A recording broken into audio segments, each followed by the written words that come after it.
Alô pessoal, tudo tranquilo com vocês? Aqui quem está falando é o professor Gadelha e trago para vocês uma questão de logística que caiu no concurso público para a Prefeitura de Varginha, Minas Gerais, no ano de 2025, tá? Nesse ano ainda, para o cargo de administrador, tá? Então vamos lá. O enunciado diz assim, entre aspas, abre aspas, quando se trata de modulação de cargas, a organização modal é um sistema estruturado que cria uma corrente de racionalidade, com facilidades geradas pela padronização da movimentação, desde os fornecedores até o destinatário final, o último cliente. A estrutura modal está baseada no conceito de unidade de movimentação, que passará a ser o padrão que fluirá por toda a cadeia fornecedor-cliente. Fecha aspas. Aí agora vem a questão propriamente dita, né? O enunciado, a parte do enunciado que vai pedir o que a questão quer. Com base no texto, como é denominada a embalagem que contém um múltiplo da embalagem de apresentação, ou seja, constitui a unidade para a extração do pedido e, por sua vez, é um submúltiplo da embalagem de movimentação. Aí as opções estão aqui. Letra A, embalagem de contenção, né? Que embalagem é essa? Tá? Embalagem de contenção, embalagem de demonstração, embalagem de comercialização, embalagem de transporte ou embalagem de fracionamento. Vamos lá? Então vamos lá, gente. O que está acontecendo? Primeiro, né, como você que já é acostumado a acompanhar o nosso canal, você já sabe que sempre quando que a gente traz questões de concurso público ou questão de concursos militares, enfim, a gente sempre dá uma dica, né, a respeito, uma palhinha, uma dica, um macete, tá? A respeito das questões, enfim. É uma questão que o enunciado dela é dividido em duas partes. Vocês viram que tem uma parte entre aspas, tá? E uma parte que eu falei que agora é a parte do enunciado que vai pedir, que vai falar o que a questão pede. Pois bem, essas partes, existem muitas questões que têm essa divisão no enunciado, tá? A parte que está entre aspas é o que a gente pode chamar, né, que pelo menos se chama nas redações, de texto motivacional, tá? Vamos botar um aspas aí, tá, gente? Porque não é exatamente um texto motivacional, mas é um texto que tem a mesma função do texto motivacional da redação. A grosso modo, o texto motivacional da redação, ele é um texto, ou um conjunto de textos, que vão dar a você um conhecimento mínimo, um conhecimento básico para você poder falar do tema, para você poder escrever, no caso de uma redação, sobre o tema que vai ser pedido. É a mesma coisa, tá? Tem, a grosso modo, a mesma função. Então, essa parte, entre aspas, tem uma função de te mostrar uma elucidação, uma explicação teórica daquilo que a questão vai pedir na segunda parte, tá? Ah, Gadelha, seria uma cola? Mais ou menos, tá? Mais ou menos seria isso. Não é bem isso, mas para facilitar o raciocínio, você pode até dizer que sim, tá? O objetivo desse texto, o bom desse texto é o seguinte: você chegou na prova, é um assunto que de repente você não domina, você não tem muita certeza, não tem muita segurança, esse texto ajuda, tá?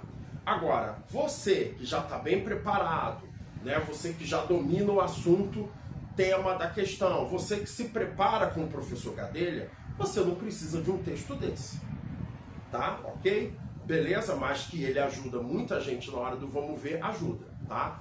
Esses textos, eles não são tirados assim, do além, tá? Todo o concurso, seja concurso público ou seja concurso militar, inclusive até Enem não é concurso, mas é uma prova, qualquer prova de âmbito público, Enem, concurso público qualquer, concurso militar, seja para profissional, seja para ensino, provas da SpaceX, por exemplo, da EAR, da ESA, né, do Colégio Naval, ou provas de punho profissional como SpaceX, CAP da Marinha, EAGS, todas essas provas, qualquer prova, qualquer concurso de âmbito público tem que ter uma coisa chamada edital, tá?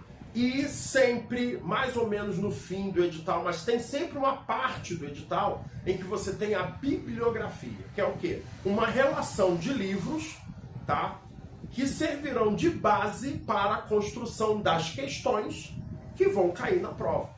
E aí, esses textos motivacionais, eles são retirados desses livros, tá? Então aí, daí, alguns professores, alguns colegas, eles aconselham, gente, vai fazer concurso, sei lá, concurso do lugar tal, pega o edital, pega a bibliografia do edital e estuda pela bibliografia do edital. Muitos aconselham isso.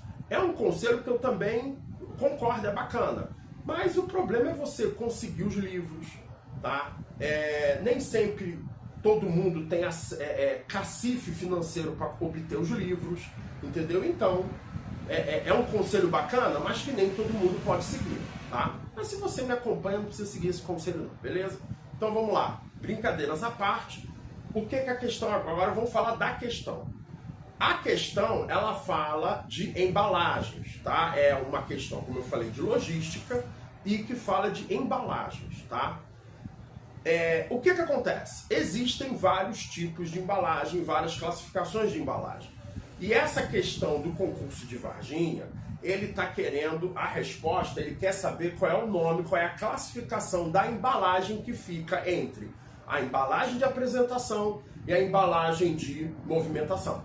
Tá? Quando ele fala esse lance de múltiplo, submúltiplo, é isso que ele está querendo dizer.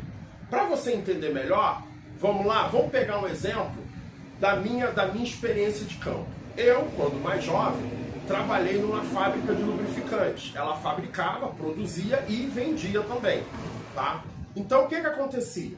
Um dos modais do produto era a forma de frascos de 1 litro. Tá? Existem outros tipos também, mas eu só estou dando aqui um exemplo do frasco de 1 litro, que é o mesmo frasco que você encontra em posto de gasolina, encontra em alguns supermercados, encontra em oficinas mecânicas, enfim. Tá? Esses frascos, eles eram reunidos em caixas. Tá? Cada caixa contendo, agora eu não vou lembrar, um monte de frascos, sei lá, 50 frascos. Agora eu não lembro a quantidade, já tem um tempinho que eu passei, que eu adquiri essa experiência de campo. Mas todos esses frascos vinham para essa embalagem, para essa caixa de papelão. E essas caixas de papelão, por sua vez, eram empilhadas em pallets. Tá?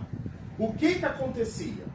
Esse frasco, ele é um exemplo de embalagem de apresentação, que é a embalagem que chega na mão do consumidor final, ou do último cliente, que é o que o enunciado fala no texto motivacional.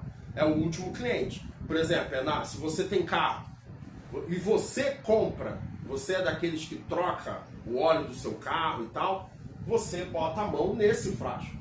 Então, o que o cliente, uma maneira que tem para a gente guardar isso é a embalagem na qual o cliente põe a mão, o cliente final, esse é a embalagem de apresentação, tá? Aí o que acontecia? Esses frascos todos eram encaixotados, tá? E cada caixa dessa, as caixas eram empilhadas em pallets. Esses pallets, cada pallet desse, não sei quantas caixas empilhadas, dentro, claro, de um limite de resistência do papelão e tal. Existem normas para isso, que aqui não é o momento para esse assunto. Tá? Então o que acontecia? Esses pallets, eles eram movimentados.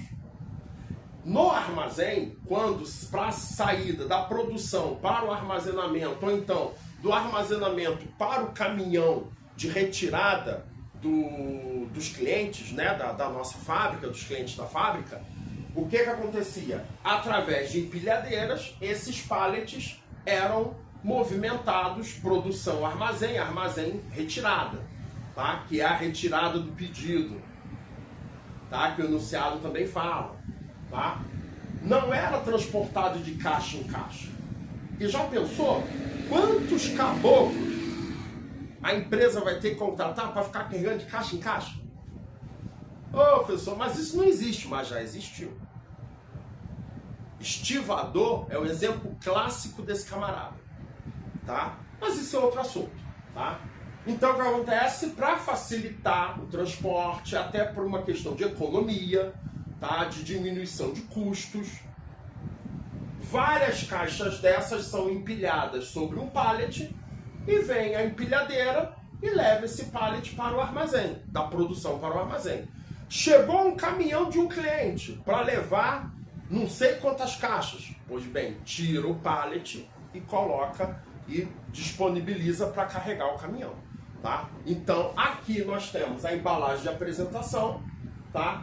E essa aqui, o pallet, é um exemplo de embalagem de movimentação. Lembra o que eu falei? O pallet ele é movimentado da produção para o armazém, do armazém para a retirada, quando o caminhão do primeiro cliente chega. Certo? É isso que acontece. E o que a Prefeitura de Varginha quer saber é o nome dessa embalagem aqui. Tá? É isso. Múltiplo da embalagem de apresentação, porque tem vários frascos aqui dentro. E submúltiplo da embalagem de movimentação, porque cada caixa dessa é uma parte do pallet inteiro. Então, submúltiplo. É isso que ele quer saber. Pois bem, ainda falando da minha experiência de campo, como é que os clientes compravam isso de nós da fábrica, lá da gente na fábrica? Não comprava em frascos, comprava e nem comprava em pallet, comprava em caixas. Os pedidos, né, para você entender melhor, os pedidos chegavam assim: fulano de tal comprou 30 caixas de lubrificante tal. Ciclano comprou 50 caixas de lubrificante X. Então acaba que caixa é uma unidade comercial. É a unidade utilizada, pelo menos nesse exemplo, é a unidade utilizada na hora do fechamento de um contrato de compra e venda entre um cliente e a fábrica de lubrificantes onde eu trabalhava, tá? Então, qual é a conclusão que se chega? Uma caixa dessa, ela é embalagem de quê? Letra C. Embalagem de comercialização. Porque, como eu falei, a transação de compra e venda, o comércio entre produtor e cliente, tá? Porque nós, lá a fábrica, nós éramos fornecedores de vários clientes. Então, na hora de fechar um contrato, o fechamento, a quantidade era definida em caixas, ou seja, a quantidade comercializada. Daí o nome de embalagem de comercialização. Ficou claro? Ficou bacana? Entendeu? Então dê o seu like, dê o seu joinha, tá? Acompanhe nossos vídeos, tá? Todas as terças, quintas e sábados tem um vídeo novo subindo para você, tá? E para você ser avisado, cientificado disso, ative o sininho, tá? Para você ser notificado a cada vez que um vídeo novo subir. Nos acompanhe nas redes sociais, acompanhe nossas dicas. Você que está se preparando para o concurso, pode contar com a gente. Se você está se preparando e de repente prefere se preparar sozinho e tal, mas surgiu uma dúvida no meio do estudo, quer mandar essa dúvida para a gente pode transformar essa dúvida até em vídeo, tá? Mas, no mínimo, você terá a resposta. Isso com certeza, ok? Meus queridos, um abraço, muito obrigado pela atenção de vocês, até a próxima e beijo nas crianças.